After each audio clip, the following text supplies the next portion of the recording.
सभी को सादर जय जिनेंद्र।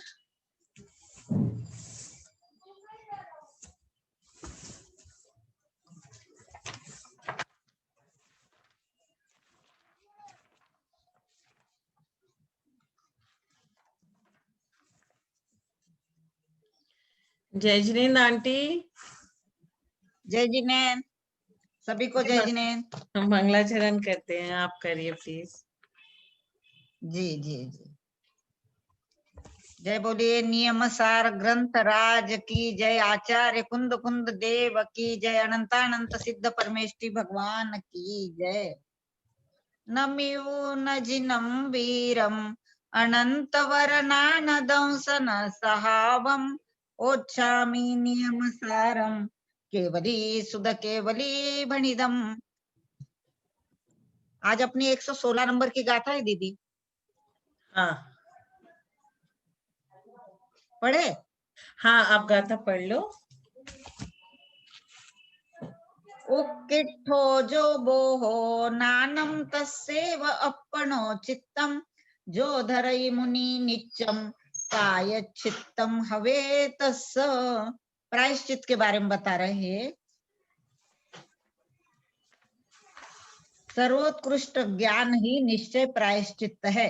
अब आचार्य देव ऐसा कहते हैं, उक्किठ्ठो जो बोहो नानम, उत्कृष्ट जो बोध है वह ज्ञान है, तस्सेव अपनो चित्तम, वही उस आत्मा का चित्त भी है। जो मुनि नित्यम धरई, जो मुनि नित्य उसको धारण करते हैं, तस्स पाय चित्तम हवे, उनके प्रायश्चित होता है। जो कोई सर्वोत्कृष्ट बोध है वही ज्ञान है, भेद विज्ञान है, वही उस आत्मा का चित्त अर्थात अंतःकरण भाव मन है। क्योंकि बोध, ज्ञान और चित्त ये पर्यायवाची नाम है। जो निर्ग्रंथ दिगंबर साधु उसी बोध को सदा अपने में धारण करते हैं, उन मुनि के ही प्रायश्चित होता है, उसे ही कहते हैं। अब यहाँ बता रहे मन दो प्रकार का है, द्रव्य मन और भाव मन। उनमें से उद्गल विपाकी कर्म के उदय की अपेक्षा रखने वाला द्रव्य मन है, और वीर्यांतराय और 9 इंद्रियावरण के क्षय से होने वाली आत्मा की विशुद्धि यह भाव मन है। यानी भाव मन आत्मा की विशुद्धि है, और यह पुद्गल की जो रचना है वह द्रव्य मन है। यह मन चित्त जिनके है वे ही समणस्क यानी संगी कहलाते, मन सहित जीव। हित की प्राप्ति और अहित का परिहार करने में जो गुण और दोषों के विचार करने की क्षमता है उसे संज्ञा कहते हैं, यानी सैनी। यह संज्ञा जिन्हें है वे संगी कहलाते हैं। इसलिए दोनों प्रकार के मन से सहित महामुनि के भाव मन या चित्त को ज्ञान शब्द से कहना शक्य है। यह सर्वोत्कृष्ट ज्ञान यानी भेद विज्ञान ही है। जब वह ज्ञान मुनि के होता है तभी उनके संपूर्ण दोषों को दूर करने के लिए निश्चय प्रायश्चित होता है, क्योंकि भेद विज्ञान ही साक्षात मुक्ति का कारण है। साक्षात मुक्ति का कारण यहाँ भेद विज्ञान बताया। और अमृतचंद्र आचार्य है ना, उन्होंने समय सार में कलश भी लिखा है, मैंने 2-3 बार बोला भी है। उन्होंने कलश लिखा है समय सार जी के, इसमें भेद विज्ञानतः सिद्धा सिद्धा एकिल केचन, अस्यैवा भावतो बद्धा बद्धा एकिल केचन। अब उसी को स्पष्ट कर रहे हैं। निश्चय से जो कोई भी सिद्ध हुए हैं वे वेद विज्ञान से ही सिद्ध हुए हैं, और निश्चित ही जो कर्मों से बंधे हुए हैं वे इस भेद विज्ञान के अभाव से ही बंधे हैं। जो हम बंधे हैं ना कर्मों से, वे भेद विज्ञान के अभाव से ही बंधे हैं, और जो मुक्त हो गए हैं वे भेद विज्ञान के सहारे से ही मुक्त हुए हैं। यहाँ तात्पर्य यह है कि अपहृत संयमी मुनि परमोपेक्षा संयम का अवलंबन लेकर भेद विज्ञान के बल से परम समाधि में स्थित होकर सहज शुद्ध ज्ञान दर्शन स्वभाव आत्मा को जब ध्याते हैं तभी शुद्ध प्रायश्चित करके शुद्ध बुद्ध निरंजन परम स्वस्थ परमात्मा हो जाते हैं।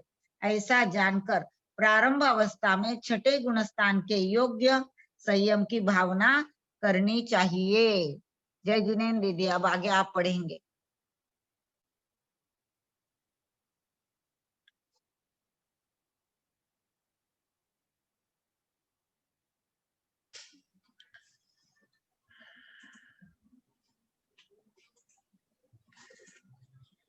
शुद्धात्मा के सतत चिंतन में लगा है, सुतात्म ज्ञान करता निज में जगा है, सुदात्म बोध कर जीवन है बिताता, प्रायश्चित्ता नियम से उसका कहाता। आचार्य भगवान कुंद कुंद स्वामी ने शुद्ध निश्चय प्रायश्चित अधिकार को गाथा नंबर 115 में 4 कसायों को जीतने का उपाय बताया। क्रोध को क्षमा से, मान को मार्दव से, मायाचारी को आर्जव से और लोभ को संतोष के माध्यम से जीते। आचार्य भगवान ने क्षमा के 3 भेद कहे, उत्तम, मध्यम एवं जघन्य। उत्तम क्षमा वही है जहाँ साधक यह समझता है कि मेरे ब्रह्म स्वरूप को शत्रु ने कुछ नहीं किया, जो कुछ हुआ है वह देहजन्य है, कर्मजन्य व्यवस्था है, परंतु इसने मेरी आत्मा का कोई घात नहीं किया। कभी भी हम लोग ये समझते हैं कि मेरे पुद्गल को उसके पुद्गल ने कहा तो झगड़ा ही नहीं होगा, आत्मा को तो वो कुछ बोल नहीं सकता, ये घात कर भी नहीं सकता था, क्योंकि अमूर्तिक पर मूर्तिक का कभी प्रहार नहीं होता। वह मूर्तिक है, मूर्तिक ने मूर्तिक का ही प्रहार किया, लेकिन हमारी अमूर्तिक आत्मा पर इस जीवन ने कुछ भी नहीं किया। और जो शरीर के माध्यम से हमें पीड़ा हुई है वह इसकी अज्ञानता का ही परिणमन है। यदि ये ज्ञानी होता तो ऐसा क्यों करता? इस प्रकार का निर्मल चिंतन साधक करता है। महादेव ने अपने चित्त में स्थित कामदेव को नहीं जानकर जड़ता से क्रुद्ध होकर किसी व्यक्ति को कामदेव समझकर तृतीय नेत्र प्रकट कर उसको ध्वस्त कर दिया, जबकि वे ही घोर काम की पीड़ा से अपने आप की अवस्था को क्या स्वस्थ कर पाए। उनकी हालत क्या हुई? काम के बाण से विद कर उन्होंने अपने पूरे जीवन की विद्याओं को ही नष्ट कर लिया। इसलिए आचार्य महाराज कह रहे हैं कि क्रोध के उदय से किसकी हानि नहीं होती, कभी कभी बनते हुए काम भी बिगड़ जाते हैं, जो तुम्हारे थे वे पराये हो जाते हैं। वे आपका पूरा सहयोग कर रहे हो पर आप भ्रमवश उन्हीं पर बरस रहे, कुपित हो गए, किसी के सिर को पकड़कर जबरदस्ती अपने चरणों में रखवा भी लोगे तो वो वंदना नहीं कहलाएगी। यह वंदना नहीं है। वह बेचारा अपनी कृतज्ञता से पीड़ित होकर तुम्हारे चरणों को वंदना कर रहा है। जब वंदनी के प्रति वंदनीय भाव होते हैं वह वंदना है। ध्यान रखना, जीवन में क्रोध के कारण अपने कार्य की हानि मत कर लेना। क्रोध के माध्यम से होने वाली क्षति का कथन किया। अब आचार्य महाराज आगे मान कसाई की बात कर रहे हैं।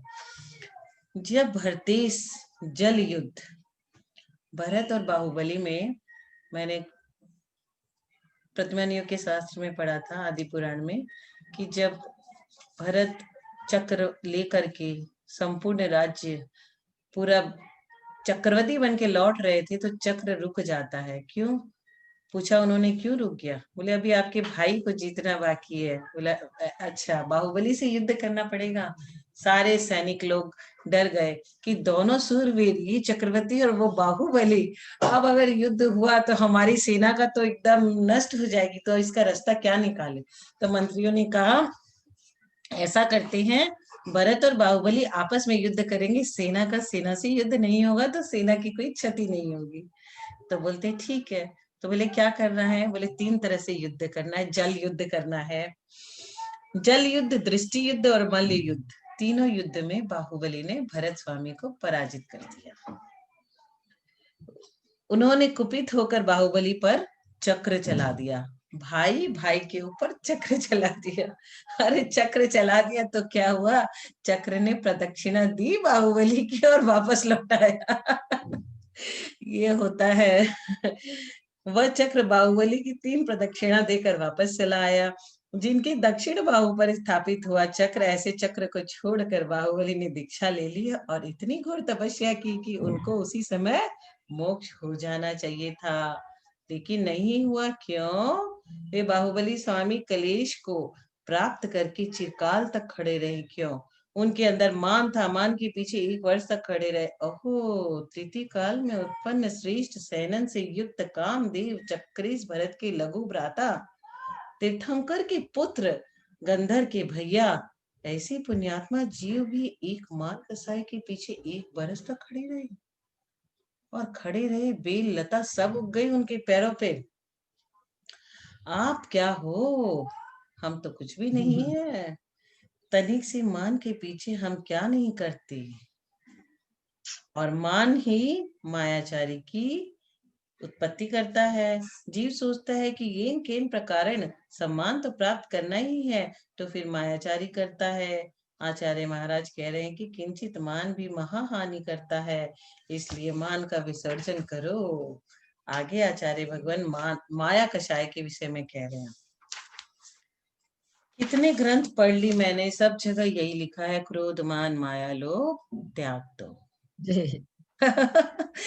घुमा फिरा के, अब घुमा तो यही। फिरा के क्यों आंटी, हाँ, वही वही घुमा फिरा के तो वही ले आते हैं कि तुमको क्रोध सही को बात है। त्यागना है, मान को त्यागना है, माया को त्यागना है, और लोभ को त्यागना है। जी जी। यह माया की चर्चा कर रहे हैं तो संसार के वाह्य दृष्टि से बहुत डरता है, राहु से डरता है, दुखों से डरता है, लेकिन दुख प्रदान करने वाली माया से भयभीत नहीं होता है। तूने नरक के दुखों को नहीं देखा, एक तिर्यंच के दुख को देख लो। तुम्हारी आंखों के सामने उस पर छुरी चलाई जा रही है, छीला जा रहा है, काटा जा रहा है, वो मुख से आवाज भी नहीं निकाल पा रहा। हम लोग जब रास्ते से निकलते हैं तो देख रहे हैं, बकरियां कट रही है, गाय कट रही है, मुर्गे कट रहे हैं, वो बेचारे कुछ नहीं कर पा रहे, न हम कर पा रहे उनके लिए कुछ। जो मायाचारी की थी उसका परिणाम तिर्यंच रूप में सामने आया। आप छुड़ा भी नहीं सकते उसको, परंतु अपने आप को उस पर्याय में जाने से छुड़ा लो। उन पर दया नहीं कर पा रहे हो, कम से कम अपने पर दया कर लो। इसलिए भयभीत हो जाओ मायाचारी से। ये जीव सहजता में कितनी मायाचारी कर लेता है, धर्म क्षेत्र में भी, धर्म क्षेत्र में भी जाके मायाचारी हो जाती है। नमस्कार करने के भाव नहीं है, लेकिन समाज में रहना है इसलिए नमस्कार कर रहा है, बोलियां ले रहा है, नाम कमाना है। बंद तो होगा ही। आप शुद्धोपयोग की बात कर रहे हो, शुभोपयोग की तो घात हो गया। जब शुभोपयोगी नहीं होगा तो हम शुद्धोपयोग में पहुंचेंगे कैसे। माया मिथ्या निदान से 3 सल्ले है, जब तक 3 सल्ले दूर नहीं हो रहे हैं तब तक व्रति भी नहीं हो। निसल्यो व्रति। पद्म पुराण में कथा आती है कि एक मृदुमती नाम की मुनिराज थी।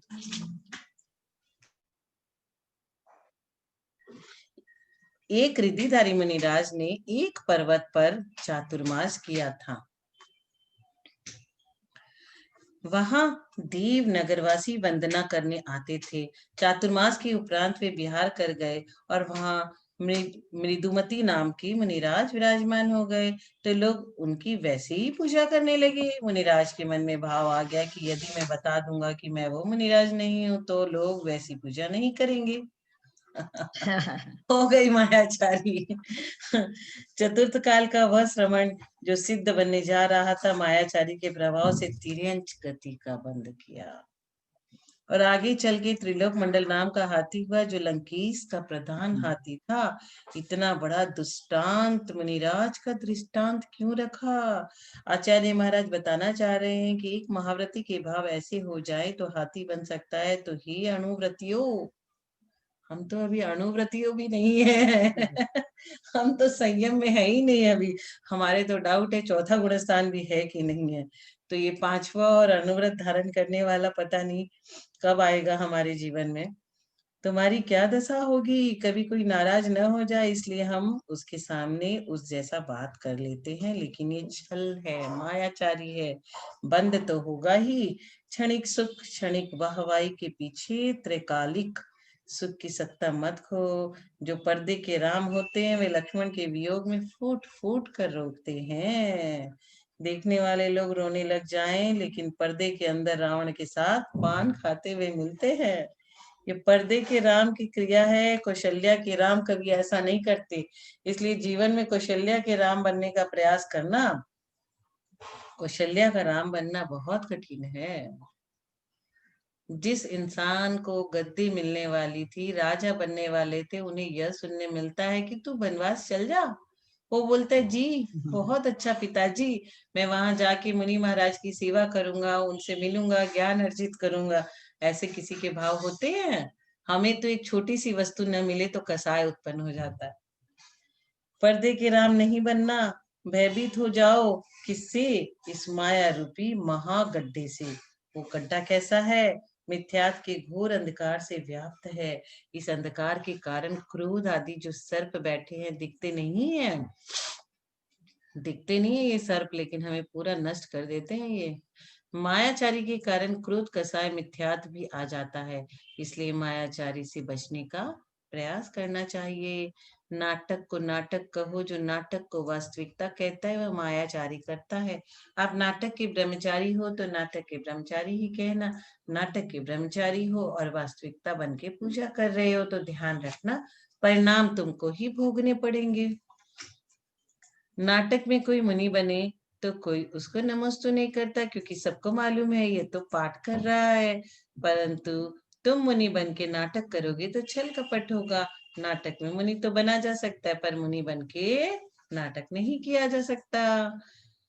ब्रह्म गुलाल बहुरूपिया बन के स्वांग रचाता था। राजा ने एक बार कहा कि दिगंबर मुनि बन के दिखाओ। ब्रह्म गुलाल कहने लगा, राजन बन तो सकता हूँ पर एक सप्ताह का समय लगेगा, क्योंकि ये मिटने वाला वेश नहीं है, ये बनने वाला ही वेश है। 8वें दिन ब्रह्म गुलाल मुनिराज बन के आ गए। दिगंबर मुद्रा पिच्छी कमंडलू धारण करके राजा ने खड़े होकर नमोस्तु किया और उच्च आसन दिया। राजसभा में ब्रह्म गुलाल मुनि ने धर्म का उपदेश दिया। सभा विसर्जित होने पर राजा ने कहा कि अपने असली वेश में आ जाओ। राजन, असली वेश में आना होता तो हमने आपसे 7 दिन क्यों मांगे होते? असली वेश को नकली वेश बनाने की बात कर रहे हो, असली वेश तो बन चुका है। राजा समझता है कि नहीं नहीं, आपने ये स्वांग रचाया था। उस समय ब्रह्म गुलाल कहते हैं कि खेल खेल में साधु तो बना जा सकता है, पर साधु बन के खेला नहीं जाता। अब जो स्वीकार किया बहुत तो किया। हमारे जीवन में भी कोई ऐसा आ जाए राजन, जो हमें ब्रह्म गुलाल की तरह साधु और आरिका बना दे। पत्नी समझती है, माँ समझाती है, दोनों समझा समझा के हार गए। किसकी स्त्री, किसकी माँ, ये पर्याय की धर्म है, इनको छोड़ो। धन्य हो एक बहुरूपिया मुनिराज बन गया, मुनिराज बन के बहुरूपिया मत बनना। बहुत ही अच्छा हुआ उनके संग तो, ब्रह्म गुलाल जी के संग। आचार्य भगवान कह रहे हैं कि माया के गड्ढे में मिथ्यात्व का अंधेरा है, क्रोध रूपी नाम बैठा हुआ है, क्रोध रूपी नाग। अतः तुम भयभीत हो जाओ, उस माया के गड्ढे में मत जाओ। यदि सांप को वामी में गिर जाए तो बच सकता है, मंत्रवादी मंत्र पढ़ के जहर उतार सकता है, लेकिन मायामती के शरीर की आत्मा में जो जहर भरा है वह मंत्रवादी से नहीं उतरता। उसमें तो आर्जव धर्म का मंत्र ही काम में आ सकता है, और कोई मंत्र काम नहीं कर सकता। आचार्य महाराज गुणभद्र स्वामी या पापों के पिता, चौथी लोभ कसाय, जो सब पापों का पिता है, क्योंकि बोलते लोभ पाप को बाप बखानो। ये भी हम पढ़ते हैं। उसकी चर्चा करते हुए कह रहे हैं कि ये जीव प्रतिदिन सुनता है कि क्रोध मान माया लोभ कषाय है, ये पाप के हेतु है। ये जब प्रकट होते हैं तो विवेक कहाँ चला जाता है। रोज सुन रहा है, रोज समझ रहा है, फिर भी विवेक एक क्षण को कहाँ विलय को प्राप्त हो जाता है। रात की दशा देखो, जंगल में स्वतंत्र विचरण कर रही है चामड़ी गाय। शिकारी के भय से व्याकुल होकर चामड़ी गाय तेज दौड़ती है और कोई उसे पकड़ नहीं सकता। लेकिन लता बैल में उसकी पूंछ के बाल उलझ गए तो बालों के राख के कारण खड़ी हो जाती है कि बाल टूट न जाए। मोह के कारण वह शिकारी द्वारा मृत्यु तक को प्राप्त हो जाती है। रात की दशा देखो कि विशाल काठ के वृक्ष को खोखला करने वाला भौरा कमल पुष्प को नहीं छीन सका और मृत्यु को प्राप्त हो जाता है। रणभूमि में हजारों योद्धाओं को परास्त करने वाले, उनकी भुजाओं को तोड़ने वाले वीर सुभट कमला की भुजा से अपनी भुजाओं को नहीं छुड़ा सके और नरक में आकर गिर पड़े। तृष्णा के परिणत हुए जीवों को प्राय करके ऐसी विपत्तियां प्राप्त होती है।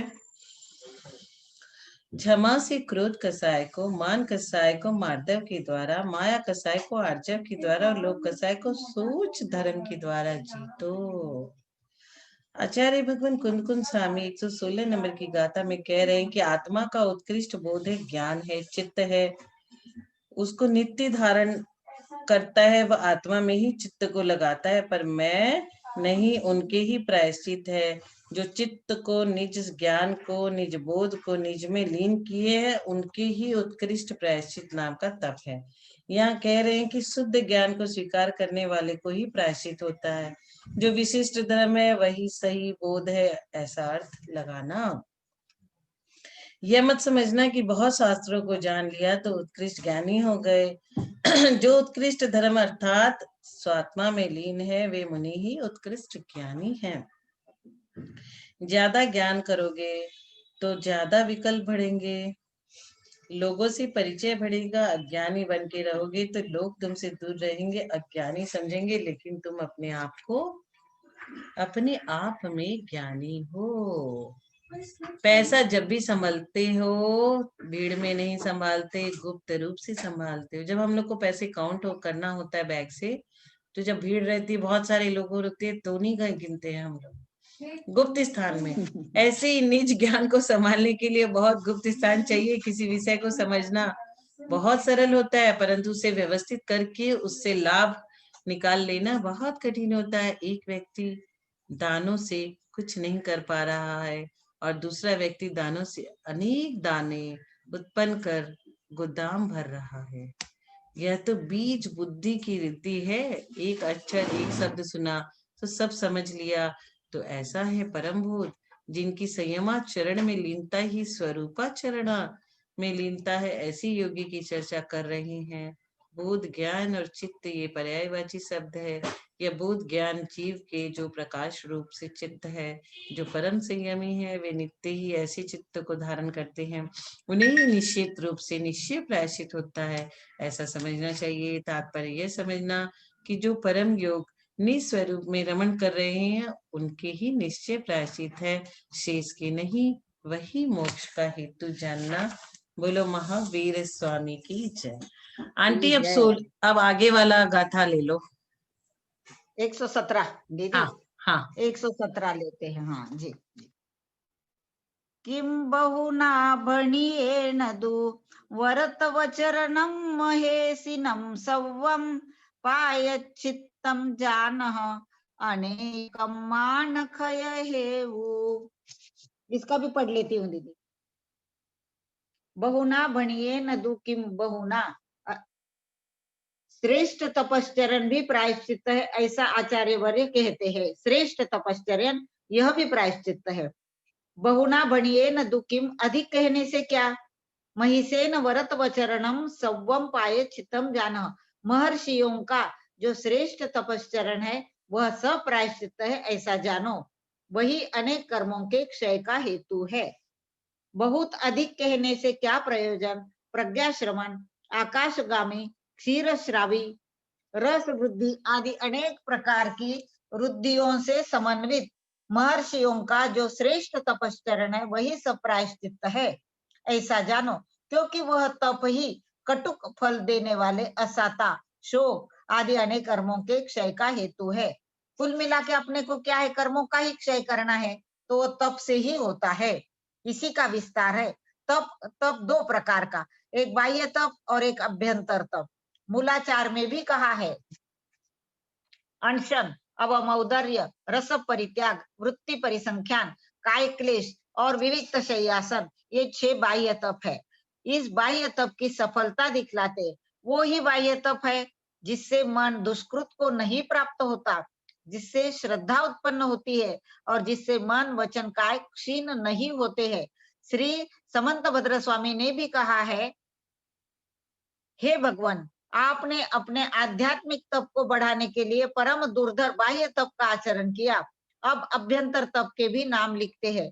प्रायश्चित, विनय, वैयावृत्य, स्वाध्याय, ध्यान और विसर्ग, ये 6 अभ्यंतर तप है।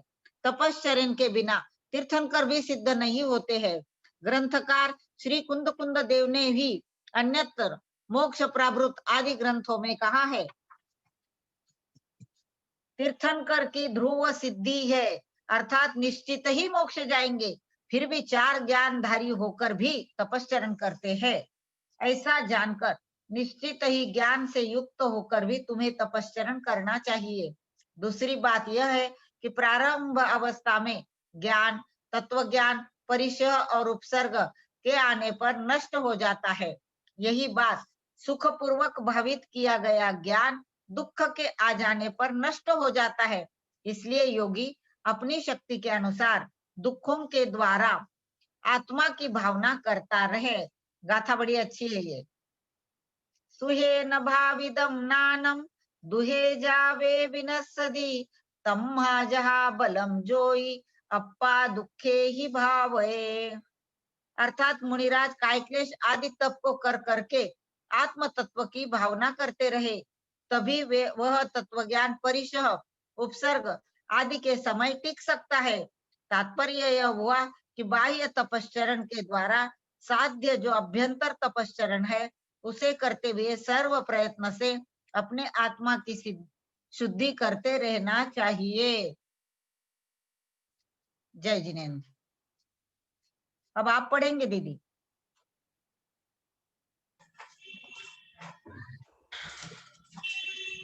भारी तपस्चरण साधु महर्षियों का प्रायश्चितावस भी गुणधारियों का। क्या क्या कहूँ बहुत भी कहना वृथा है सर्व कर्म क्षय हेतु यही कथा है।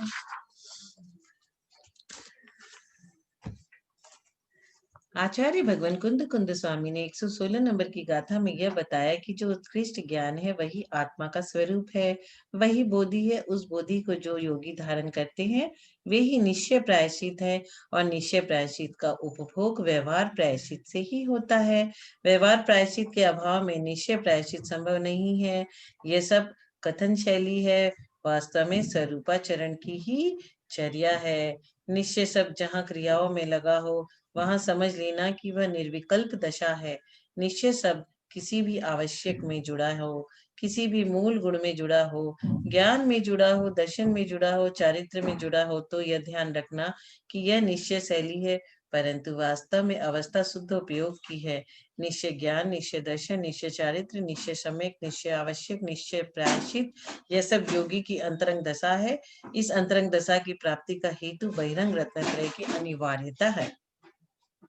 यहाँ विकल्प रूप से करने को कुछ भी नहीं है, परंतु वास्तव में सब कुछ यहीं से प्रारंभ होता है। करने को सब कुछ हो रहा है, परंतु उपयोग की निश्चय दशा है। और ये सारा का सारा विषय आप चतुर्थ से नहीं, पंचम से नहीं, षष्टम से नहीं, ये सप्तम गुण स्थान की और उसके आगे की व्यवस्था है। उसके आगे की व्यवस्था पंचम काल में नहीं पॉसिबल। जहाँ मिथ्यात्व का भाव है, असंयम का भाव है, ऐसे अप्रमद दशा में बैठे योगी की यह निर्विकल्प दशा है।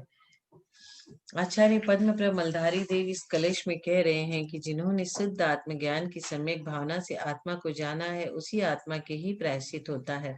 जिस जीव ने निज ज्ञान के द्वारा निज आत्मा को जान लिया, ऐसे मुनिंद्र के ही प्रायश्चित होता है। जिन्होंने नष्ट कर दिए हैं पाप के समूह, ऐसे योगिंद्र की मैं नित्य वंदना करता हूँ, नमस्कार करता हूँ। क्यों करता हूँ? ऐसी योगी के गुणों की प्राप्ति के लिए उन मुनिंद्र के चरणों में नमस्कार करता हूँ जिन्होंने निज शुद्धात्म ज्ञान के द्वारा निज आत्म गुणों को जान लिया है। वे निश्चय प्रायश्चित से मुक्त युक्त है। ऐसे निर्विकल्प योगी के चरणों में हमारी वंदना। जब तक संयम में अनुराग नहीं, तब तक संयम की भावना कहाँ, और संयम की भावना जिससे नहीं, उसकी संयम कहाँ। किंचित भी नहीं, कदापि नहीं, संभव नहीं। आचार्य भगवान कुंद कुंद स्वामी 170 नंबर की गाथा में कह रहे हैं कि अब मैं बहुत क्या कहूँ। ये महर्षियों के संपूर्ण व्रत, तप, आचरण, ये सभी प्रायश्चित है। तपस्या कर रहे हैं, वह भी प्रायश्चित है। व्रत कर रहे हैं, वह भी प्रायश्चित है। साधना कर रहे हैं, वह भी प्रायश्चित है। बोले किस बात का प्रायश्चित? अनादि से जो असंयम भाव किए आपने, उन असंयम भावों का प्रायश्चित ही तो संयम भाव है। बहुत जब सही। नरक में थे हम लोग तो सोचते थे जब मनुष्य पर्याय मिलेगा सारे कर्मों को काटेंगे, निर्जरा करेंगे। जब देव पर्याय मिला, हम देव भी बने, मनुष्य भी बने, नरक की नार के भी बने, तिर्यंच भी बने। हम चतुर्थ काल में भी उत्पन्न हुए, तृतीय काल में भी उत्पन्न हुए, तीर्थंकर के समोशरण में भी गए होंगे, कोई बड़ी बात नहीं। लेकिन हम सब वादा भूल गए अपने आप से किया हुआ। जितना घोर असंयम किया है उतनी घोर साधना करनी होगी, तभी तो घोर पापों का क्षय होगा। जो प्रायश्चित लिया जाता है, जो प्रायश्चित दिया जाता है, वह तो प्रायश्चित का प्रायश्चित होता है। एक बोले महाराज जी हम व्रती नहीं बनना चाहते, क्यों? बोले दोष लगाने से क्या लाभ है, क्योंकि पंचम काल चल रहा है। ठीक है, आप व्रती नहीं हो तो निर्दोष तो क्या, निर्दोष हो क्या? व्रती नहीं तो निर्दोष नहीं। अरे भाई, आप व्रती बन गए, फिर दोष लगेगा तो दोष धोने के भाव तो आते हैं। तुम दोषी होकर भी दोषी नहीं मानते और संतुष्ट हो। बोले हम तो अव्रती हैं, किसी दशा में अव्रती महान नहीं है और व्रती सदोष भी महान है। इसका तात्पर्य दोष का पोषण नहीं समझ लेना। वास्तव में चर्या तो निर्दोष ही होनी चाहिए। यदि कदाचित किसी जीव की असमर्थता से उसके दोष लग गया तो उसके भाव आते हैं, तो प्रतिक्रमण करेगा, प्रायश्चित करेगा, प्रत्याख्यान करेगा। जिस समय प्रतिक्रमण कर रहा है, दोष धोने की क्रिया कर रहा है, तो जितने काल में प्रतिक्रमण होगा उतने काल तक अशुभ से बच जाएगा। फिर उसने प्रत्याख्यान किया तो अशुभ से बच गया। फिर उसने गुरु के सामने आलोचना की, इसके बाद प्रायश्चित लिया। यह किसने किया? संयमी ने। देखो संयम का प्रभाव कि उसे दोष नजर आ रहा है। देखो असंयम का प्रभाव कि वह इंद्रिय विषय भोगते हुए भी संतुष्ट है। बोला हमारा क्या दोष है, हमारा तो अव्रत गुण स्थान है। जितने लोग चलने फिरने में सामने आते हैं वो बोलते हैं हमने क्यों कोई दोष किया है क्या जो अपने पेट को कष्ट देंगे, व्रत करेंगे, रात्रि भोजन नहीं करेंगे, हमें तो पैसे हैं, हम तो खाएंगे पिएंगे और ऐश करेंगे। ऐसे बहुत से लोग बोलते रहते हैं, क्योंकि हर जगह माइनॉरिटी की कमी होती है, मेजोरिटी बहुत ज्यादा होती है, सिद्ध कम होते हैं, नारकी बहुत ज्यादा होते हैं। इसीलिए सिद्ध बनने वाले भावी तीर्थंकर तो, अगले तीर्थंकर 2024 की तो बुकिंग हो चुकी है, अभी कोई वहां वैकेंसी नहीं है। संयमी जो प्रायश्चित लेने जा रहा है वह प्रायश्चित तो कर रहे थे, उस प्रायश्चित करने में जो दोष लगता है उसका प्रायश्चित कर रहा है। तात्पर्य यह है कि हमने पूर्व में अनादि से अनाचार किया, उसका प्रायश्चित है। वैराग्य क्यों होता है? संयम धारण करने के परिणाम क्यों होते हैं? जब वह व्यक्ति अंतरंग में छटपटा जाता है। मधु राजा को देखो, इधर से उधर के वाण छूट रहे हैं, खून की नदियां बह रही है, राज्य के पीछे कुछ नहीं देख रहा है, या तो मैं या शत्रुघ्न। गज पर बैठा सम्राट मधु गज से उतर गया, वाण छोड़ना बंद कर दिया, केस लुंचन प्रारंभ कर दिया, शत्रुघ्न चरणों में गिर गया, मधु कहाँ रहा? वे तो मुनिराज बन गए। नमोस्तु स्वामी नमोस्तु, क्षमा करो, रणभूमि ही वैराग्य भूमि बन गई। यही है भेद विज्ञान, ज्ञान की दशा। वह रणभूमि में भी लोगों को वैराग्य हो जाता है।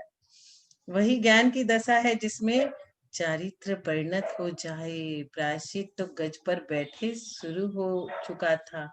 मैंने इतने जीवों का वध किया है, इससे धुलने का उपाय एकमात्र महाव्रत है। समर भूमि में ही दीक्षा ले ली। ये समर भूमि में मरे जीवों का प्रायश्चित था। केस उखड़ गए, युद्ध बंद हो गया, सब सहज हो गया, कुछ करना नहीं पड़ा। सहज में नहीं लगता कि हमने पुरुषार्थ किया है। थकान थकान नहीं आती है। जब सहज नहीं होता है तब कार्य बने या न बने, लेकिन थकान होती है क्योंकि करने में कर्तव्य भाव आता है। कर्तव्य भाव होने पर भी सहज शब्द आ जाए तो थकान नहीं आती, इसलिए कर्ता नहीं बनना पर करते रहना। एक ज्ञानी ने कहा, मुनि बनने का कर्तव्य भाव भी संसार है, वह कर्तापना भी श्रेष्ठ है, जिसका फल और अकृतत्व भाव है, परंतु वह अकृतत्व भाव श्रेष्ठ नहीं है, जिसके पीछे विषय भोग छिपे हुए हैं, नरक निगोद छिपा हुआ है। तुम सुबह से सर्विस करने जाते हो, व्यापार करने जाते हो, परिवार चला रहे हो और शब्दों में कहते हो महाराज सब सहज हो रहा है। वास्तव में यह अकृतत्व भाव में भ्रम है। वास्तव में अकर्ता कहने का भाव लाना ही तेरा कर्ता होना है। यह करोति सह कर्ता, जो भाव भी करे वो करता। इसलिए मैं अकर्ता हूँ, ये शब्द भी जिसके अंदर नहीं आ रहा है, मैं करता हूँ, ये शब्द भी नहीं आ रहा है, तब क्या हो रहा है? बस हो रहा है। कर्तापने का कभी त्रैकालिक अभाव अंदर होता नहीं।